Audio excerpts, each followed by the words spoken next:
Une précision donc avant de répondre à ta question. Il ne s'agit pas d'un livre sur la guerre d'Espagne en tant que tel, mais un livre sur la solidarité ouvrière française envers les républicains espagnols en lutte contre le fascisme.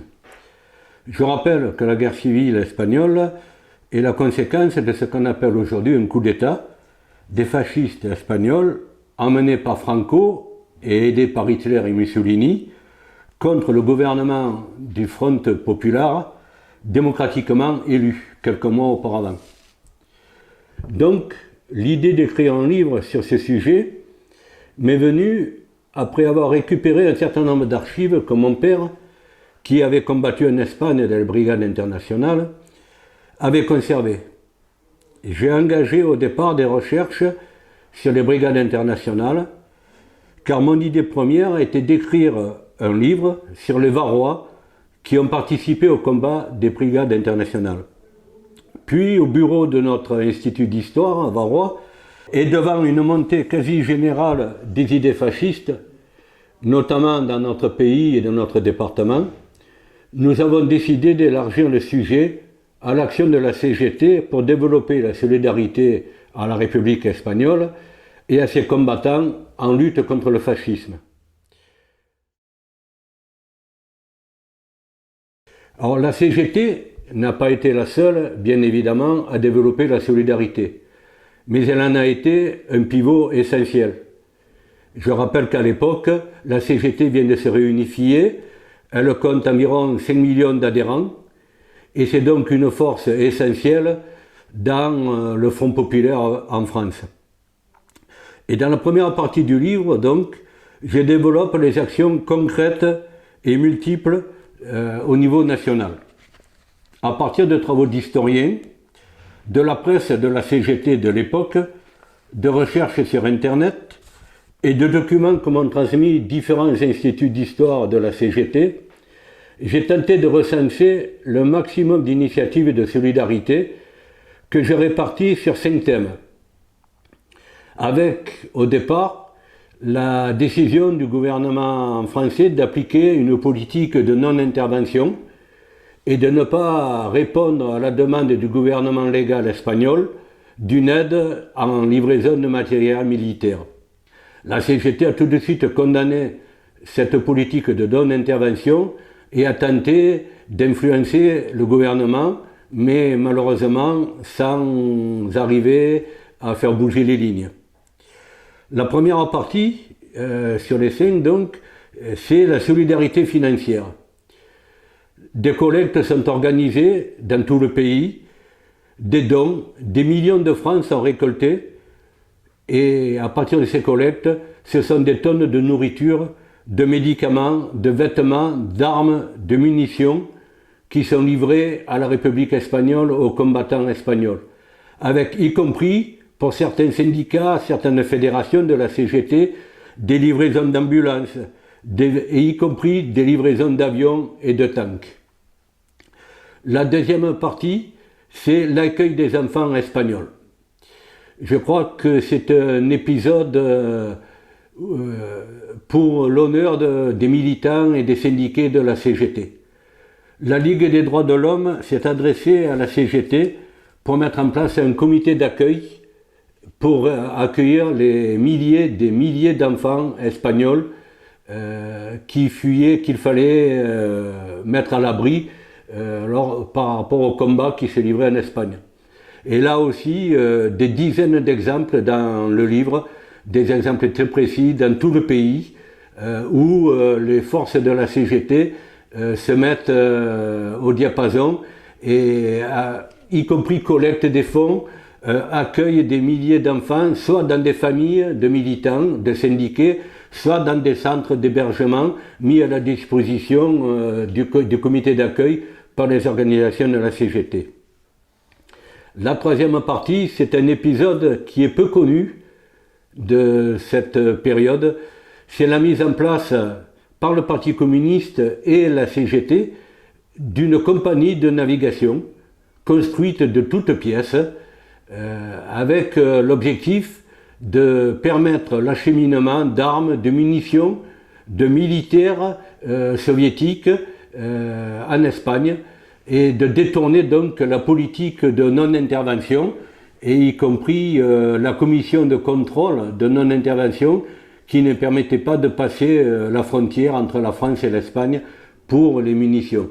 Là aussi, de nombreuses fédérations de la CGT, les dockers, les douanes, les syndicats des marins se sont investis pour mettre en place cette compagnie qui comptera jusqu'à 25 navires, qui sera considérée comme une entreprise capitaliste normale, qui aura des actionnaires, qui aura des conseils d'administration et qui permettra au cours de très nombreux voyages d'acheminer de nombreuses armes, des avions, des tanks en pièces détachées, des munitions, et qui permettra aussi, à un moment donné, d'évacuer des civils, des enfants, des villes bombardées. C'est le cas de Bilbao, c'est le cas de Valence, et de les rapatrier en France. La quatrième partie du début du livre, c'est ce qui est sans doute considéré comme l'épisode le plus fort de la solidarité au peuple espagnol, c'est la mise en place des brigades internationales. Là aussi, 10 000 Français vont répondre présents et s'engager dans les brigades internationales. Alors, 80%, d'après des études qui ont été faites par des historiens, sont soit communistes, soit cégétistes. Mais au-delà, il y a y compris de nombreux anarchistes, des trotskistes, des socialistes qui s'engagent dans ces brigades. 10 000 Français donc, dont 3 000 vont périr en Espagne, et qui permettront, y compris au départ, de sauver Madrid, qui était encerclée par les forces fascistes, et c'est notamment l'intervention des brigades internationales qui permettra de sauver Madrid de l'envahissement. Je ne développe pas sur ce sujet, je pense que la lecture du livre permettra d'approfondir le thème. Et la dernière partie, c'est l'accueil des réfugiés espagnols à la fin de la guerre d'Espagne, l'épisode que l'on a appelé la retirada. Et là aussi, les forces de la CGT se sont engagées à fond pour accueillir dans tout le pays des milliers et des milliers de réfugiés, alors des femmes, des enfants, des vieillards au départ, mais également lorsque la guerre d'Espagne se termine, ce sont 500 000 combattants qui franchissent la frontière, qui se réfugient en France, qui sont accueillis par le gouvernement français dans des conditions lamentables. Je rappelle que ce n'est plus un gouvernement du Front populaire, qu'il y a eu depuis, y compris les accords de Munich, qui préparent à la guerre, à la Seconde Guerre mondiale. 500 000 militaires et combattants espagnols, soit des combattants dans les brigades internationales, soit y compris dans l'armée régulière espagnole. Ils sont accueillis dans des centres qu'on a appelés, y compris pour certains, des camps de concentration, notamment dans tout le sud-ouest et dans tout le littoral méditerranéen du sud-ouest, dans des conditions terribles. Et la CGT va agir là au maximum de ses forces, y compris en utilisant les comités d'accueil qui avaient été mis en place pour l'accueil des enfants, pour aider à l'accueil des républicains. Et là encore, je renvoie donc à la lecture du livre sur cet épisode.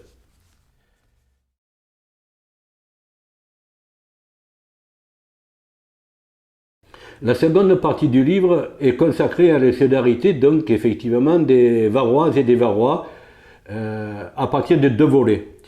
Les actions de solidarité qui se sont développées dans le Var. Le deuxième volet, la participation des Varois aux brigades internationales. Alors pour réaliser le premier volet, la solidarité des Varois, j'ai travaillé à partir des archives de la police, compte tenu que nous n'avons au niveau de l'Union départementale et de notre institut aucune archive sur cette période. J'ai donc épluché, d'ailleurs avec l'aide de mon épouse, 3 ans d'archives de la police aux archives départementales de Draguignan. et j'ai compris épluché 3 ans d'édition de 2 journaux de l'époque, Le Petit Var et Le Petit Provençal pour son édition de Toulon.